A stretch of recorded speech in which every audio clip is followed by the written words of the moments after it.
Madame, Monsieur, bonsoir, bienvenue dans cette édition. Voici les titres. Plus de 90 000 donneurs de sang au premier trimestre de cette année contre 41 000 pour la même période l'année dernière. Le Maroc s'approche du taux minimum recommandé par l'OMS. Nous ferons le point à l'occasion de la journée internationale du donneur de sang que nous célébrons aujourd'hui. Le torchon brûle entre Téhéran et Washington. Les États-Unis accusent sans détour l'Iran d'être responsable des attaques d'hier contre 2 pétroliers en mer d'Oman. L'Iran, de son côté, dénonce un sabotage diplomatique. 780 détenus ont passé cette année les examens du baccalauréat. Nous irons à la prison locale de Haïnsma à Casablanca vivre avec les candidats le dernier jour de la session de juin. Les examens des hommes d'Hervé Renard commenceront dans une semaine au Caire. L'équipe nationale jouera son premier match de la CAN 2019 face à la Namibie le 23 juin. Des centaines de Marocains feront le voyage pour la soutenir. Et nous commençons cette édition Maison Royale, du protocole et de la chancellerie. Le texte annonce que les festivités du 20e anniversaire de l'accession de Sa Majesté le roi Mohammed VI au trône se dérouleront selon les traditions habituelles comme les années précédentes. La Maison Royale invite ainsi les différentes institutions et instances nationales à commémorer cet événement de manière normale sans célébration supplémentaire ou spéciale. Fin de citation. Le Maroc en passe d'atteindre l'objectif recommandé par l'OMS en matière de dons de sang. Le taux minimum recommandé par l'Organisation mondiale de la santé est de 1% de la population générale. L'année dernière, la proportion des volontaires s'est située à 0,94%. Les statistiques du premier trimestre de cette année laissent présager de bonnes perspectives d'ici la fin 2019. Reportage dans la région d'Oujda qui ne semble pas suivre cette cadence haussière. Oussama Ofrer, Amina Ben Khalak. Hassan est l'un des habitués du centre régional de transfusion sanguine d'Oujda. En 27 ans, il a fait 87 dons de sang, en moyenne 3 fois par an. Le fait d'avoir vu l'état des patients souffrant d'insuffisance rénale m'a convaincu. Dans mon élan, en plus, mon groupe sanguin O négatif est rare, surtout chez les femmes. Chaque patient a besoin de l'équivalent de 10 donneurs. Le besoin du centre s'élève à une centaine de poches de sang par jour. Accueillir les donneurs, les installer et procéder au prélèvement, des gestes presque mécaniques pour ces équipes médicales. C'est le cas de cet infirmier d'une quarantaine d'années d'expérience. Ce senior à la retraite exerce aujourd'hui en tant que bénévole. Avec les donneurs, nous formons une famille. Le don de sang est un combat de longue date que nous menons ensemble. Mais malgré la bonne volonté de quelques donneurs réguliers, le centre enregistre un déficit de stock, un stock qui couvre seulement 20% du besoin journalier. Diplomatie avec les relations maroco-brésiliennes. Brasilia soutient les efforts du Maroc pour parvenir à une solution réaliste à la question du Sahara qui n'a que trop duré. Ce sont là les mots du chef de la diplomatie brésilienne, Ernesto Araujo, qui a reçu son homologue marocain Nasser Bourita dans la capitale brésilienne hier. Cet accord ont été signés entre les deux pays à l'occasion de cette visite. Elle porte notamment sur les domaines de l'investissement, la défense, l'entraide judiciaire et la non-double imposition pour le transport maritime et aérien. Torpille, mine et maintenant objet volant. Au lendemain de l'explosion sur 2 pétroliers, l'un japonais, l'autre norvégien en mer d'Oman, le mystère s'épaissit. L'équipage embarqué à bord du navire citerne nippon a signalé avoir vu un objet volant visant le bateau. Ce nouvel incident dans le Golfe arabo-persique complique davantage les relations entre les États-Unis et l'Iran, des relations déjà très tendues. Mehdi Soufiane.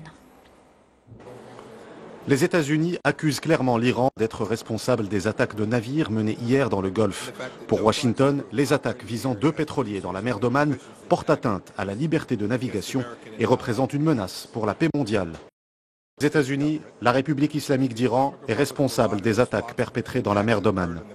Ce constat est basé sur le renseignement la nature des armes utilisées et le niveau d'expertise nécessaire à l'exécution d'une telle opération. La tension est montée d'un cran au cours de ces dernières semaines dans la région du Golfe. Sabotage de navires dans les eaux territoriales émiraties, attaques de drones et de missiles contre l'Arabie Saoudite, attaque hier de 2 pétroliers norvégiens et japonais.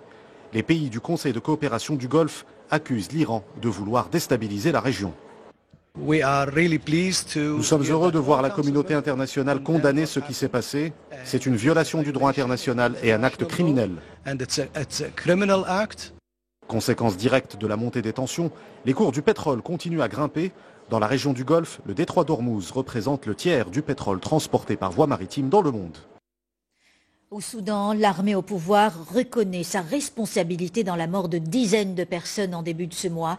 Pour la première fois, le Conseil militaire a déclaré qu'il a ordonné la dispersion manu militari d'un sit-in de manifestation qui répondait à l'appel de désobéissance civile début juin devant le QG de l'armée à Khartoum, un événement qui avait provoqué la mort de plus d'une centaine de personnes. Il ne peut y avoir de solution militaire à la crise libyenne, c'est ce qu'a affirmé la haute représentante de l'Union européenne pour les affaires étrangères et la politique de sécurité, Federica Mogherini. Sur le terrain, le gouvernement de Tripoli a annoncé avoir progressé sur les lignes de front et occupé des positions tenues par les forces du maréchal Khalifa Haftar dans le sud de Tripoli, leur causant de lourds dégâts. Dans l'Algérie voisine, les incarcérations des ex-dirigeants n'ont pas calmé les Algériens.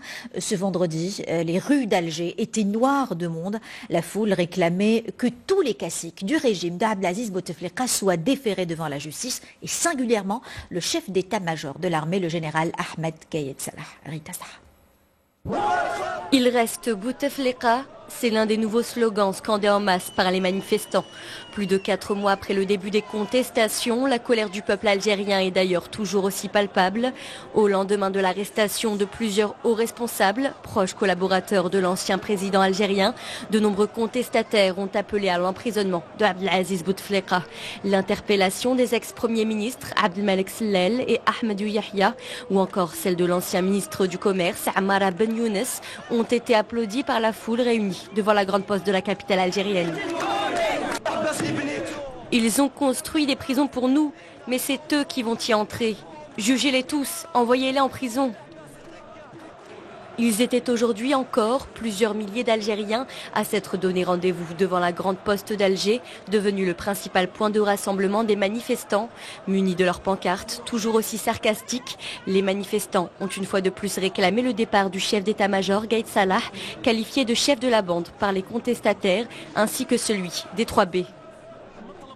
Notre seule revendication est toujours la même et nous ne cesserons de le répéter. Ben Salah, Bedoui, Bouchareb doivent partir et Gaïed Salah aussi s'il ne veut pas nous comprendre. En ce 17e vendredi de contestation, les manifestants ont également réitéré leur refus du dialogue, une situation qui creuse un peu plus chaque jour le fossé entre le peuple et le système au pouvoir. Nous revenons au Maroc avec les examens du baccalauréat. Ce vendredi était le 3e et dernier jour de la session d'été. Parmi les candidats, comme chaque année, des détenus, et cette année, ils étaient 779. Ces examens représentent pour eux une double gageure, car leur réussite dépendra, de cette réussite dépendra une meilleure insertion dans la vie socio-professionnelle une fois leur peine purgée. Omar Ajari, Amina Ben Khalaf. Des listes de candidats répartis dans différentes salles d'examen et des copies dans des enveloppes scellées. L'ambiance du baccalauréat est palpable dans la prison locale de Ain Sebaa. Ces bacheliers déterminés font partie des 779 détenus à travers le Maroc à tenter de décrocher le fameux sésame. Certaines matières étaient plus abordables que d'autres, mais dans l'ensemble, tout s'est bien passé. J'ai fait de mon mieux pour avoir la moyenne et décrocher mon bac. Les épreuves se sont déroulées dans de très bonnes conditions. Nous avons passé un examen d'informatique. Au total, 15 centres à travers le Maroc ont organisé les examens du baccalauréat dans cette atmosphère de sérénité. La délégation générale à l'administration pénitentiaire et à la réinsertion a même permis aux candidats de se préparer correctement à affronter l'épreuve. Nous avons mis en place tous les moyens nécessaires pour garantir le bon déroulement des épreuves. Parmi toutes ces mesures, un programme de soutien organisé plusieurs mois avant l'examen en coordination avec le corps enseignant. Parmi les bacheliers des différents centres d'établissement pénitentiaire, plus de 35% sont inscrits dans la branche sciences humaines, 33% en lettres et environ 10% en sciences islamiques, des candidats qui veulent bâtir un avenir professionnel à leur sortie de prison. Plus qu'une semaine avant le début de la Coupe d'Afrique des Nations qui se tient cette année en Égypte. À 7 jours du début des compétitions, les dossiers des demandes de visa s'accumulent sur les bureaux du consulat d'Égypte à Rabat. Des centaines de Marocains tiennent à accompagner l'équipe nationale en Égypte. Ils veulent l'encourager en particulier lors du premier match qui aura lieu le 23 juin et qui l'opposera à la Namibie.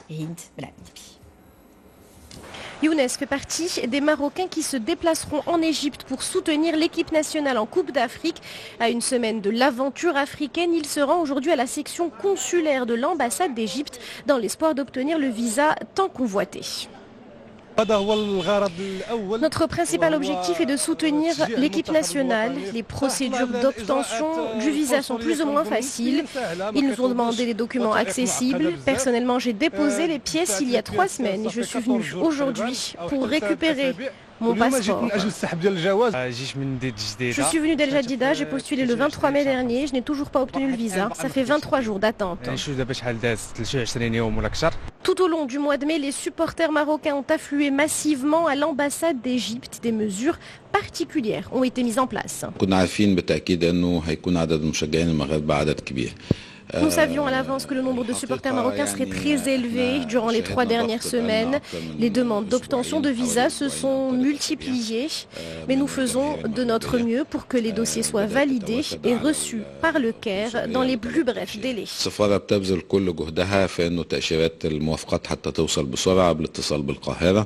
Après quelques instants d'attente, Younes obtient le précieux sésame, son passeport entre les mains.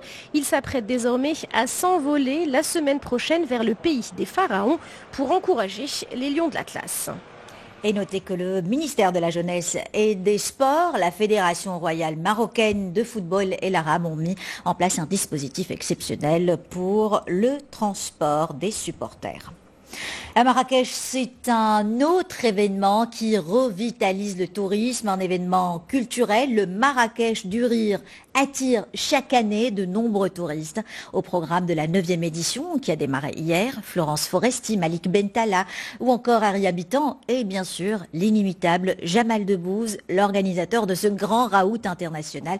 Et avec une affiche aussi prestigieuse, les visiteurs seront bien sûr plus nombreux. Une aubaine pour les hôteliers. Isa Sharqi. Tous les mois de juin, la ville ocre vibre au rythme du Marrakech du Rire. À chacune de ces éditions, le festival en vogue. Cette année, ils sont plus de 80 000 à s'être déplacés pour l'occasion, ce qui fait la joie des hôteliers et commerçants marrakechis. Très content d'accueillir le festival du Rire. Donc voilà, en tant qu'hôtelier, on peut dire qu'on est vraiment très content parce que la ville est pleine, tous les hôtels sont bien remplis. Grâce à ce festival, l'activité est bonne, il y a beaucoup de touristes. Et nombreux sont les festivaliers qui profitent de l'occasion pour visiter les différents sites touristiques qu'offre la ville de Marrakech. On est allé au jardin Majorel. Là, on va visiter les souks, on est sur la place, prendre un petit thé. On reviendra l'année prochaine, pourquoi pas. On voulait aller voir le Festival du Rire, mais on n'a pas trouvé de place. Donc on va essayer d'en trouver. J'avais prévu de venir à Marrakech cette semaine et ça tombait en même temps que le Festival du Marrakech du Rire. Et donc on en a profité pour prendre des billets pour ce soir. Près de 70 millions de téléspectateurs dans le monde suivent le Marrakech du Rire, une promotion pour le pays et la ville tout en humour. C'est la fin de cette édition dont je vous rappelle l'une des principales informations. Le torchon brûle entre Téhéran et Washington. Les États-Unis accusent sans détour l'Iran d'être responsable des attaques hier contre 2 pétroliers en mer d'Oman. L'Iran de son côté dénonce un sabotage diplomatique. Voilà pour l'information de ce vendredi. Merci de votre attention.